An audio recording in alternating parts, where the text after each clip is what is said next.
Alright, we're going to get out here. We've got 50 degrees right now. We've got a 35-mile-an-hour wind going to be going on this afternoon. So we're going to be doing some different things. Water temperatures are in the mid-60s right now. You've seen me catching those big bass on crayfish because right now the bass are keying in on the crayfish. The shad will happen in another couple weeks, but they'll be on the crayfish pattern probably still for a while. But I want to check this out. I want to see why.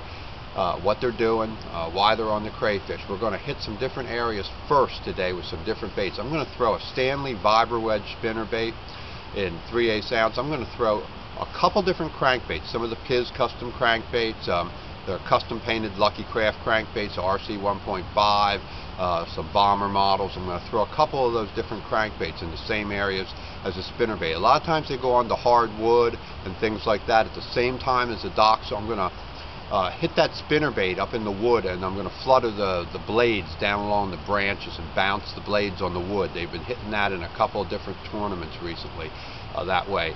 So we're going to see what that does. We're going to throw both those types of baits like that. I'm not going to throw the chatterbait today. I'm going to throw the spinner bait instead. I've also got on a wake bait. When the temperatures reach into the 50s and 60s, the wake bait really comes into play. Generally this happens more in the spring, but I'm going to see how they react when the water temperatures are around the same as they are in the spring on that wake bait. When the water clears up and the bass are after bluegills and bait fish like that, and that herring and the shad, a lot of times they'll hit that wake bait up on the surface, especially in clear water that's in the 60s. So we're going to throw a wake bait today. And then of course after that wind comes up, we're going to get up into the seawalls and the docks. We're going to flip to different color jigs with a sweet beaver, with a Mega Claws trailer by Grandy Bass, and we're going to see how that does. So we're going to be doing a lot of different things. Stay tuned for some upcoming videos that we're going to be talking more about later. We're going to be doing videos on swim baits, like I said. We're going to feature some crankbaits. We're going to explain all the rods, the reels, the lines, why we use them, why we're fishing certain areas, why the bass are there, why they're hitting those baits, and how angles and boat positioning are more important. The presentation, the boat angle, boat positioning, those are really important things. A lot more important than even the equipment or the baits that you're using a lot of times. So we're going to be talking about that. And we've got some upcoming videos we're going to be doing on sponsorships and how to get sponsors. People have asked a lot about that, so we're going to be talking about that. So we've got a lot of things coming up for you guys. Just picked him up off the wall right here. I threw the crankbait in here. This is where I was throwing the jigs yesterday, and I thought, well, we're going to work the crankbaits first, like I said, and threw that RC 1.5, that custom painted RC 1.5 by Piz in, and picked this one up. So see what happens. Nice crappie on a jig. I caught another bass too that I didn't film. Skip has it on his video, but that was on the crankbait. Out here in open water. Revenge Baits bluegill jig. This is the Wright and McGill Skeet Reese 7-foot 6-inch pitching stick, and it's a medium heavy action, and it was $99 I think it was at Tackle Warehouse, and I put on my second Daiwa Procaster reel, and so far it's working out pretty good. I'm looking to test it today. That's about it. Here's that new Abu Garcia Veritas rod. That's the one I was talking about. I haven't put the new reel on it yet.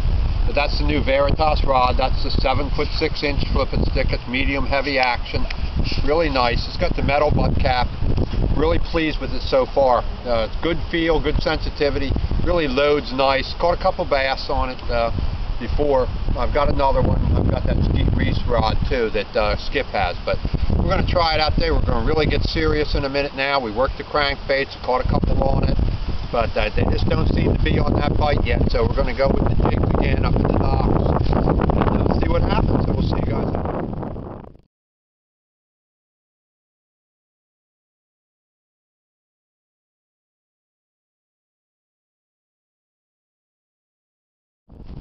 There he is. Came out of the tree on that jig. Sweet beaver trailer. What type of jig is that? That's a Revenge Baits bluegill color, 3/8 ounce, with the sweet beaver trailer that you gave me with the red tip on it. 35-mile-an-hour winds going now. Yeah. Nice. Look at the black mark on his cheek. Yeah, remember him. Spot. There's our spot. Hard. We tried the crankbaits. We threw a variety of crankbaits, spinnerbaits on the windy shores. We've caught some. We caught some on the crankbait. I did have one bass you didn't see. It was about 4 or 5 pounds. Never got to actually see it, but you could tell by the weight. Threw the jig into the docks where I just caught the one yesterday, and it took it so fast, went underneath some type of a black plastic floating dock that a ski boat is on, and it just wrapped it all around the plastic and everything and just pulled off. There's no way you couldn't horse it out of there. So that was the only one you saw that didn't see that I had that could have been really decent. The rest of them you saw, a few on a crankbait, a couple on the Senko, one on a jig down there. They're just in transition still. Some days they're hot on that crayfish pattern in the docks. Some days they're mixed up on a crankbait, spinnerbait, crayfish combination. Some days they're just not there. It's still right in that transition period. So until next time, Skip, Steve Von Brandt down here in Sussex County saying see you on the water.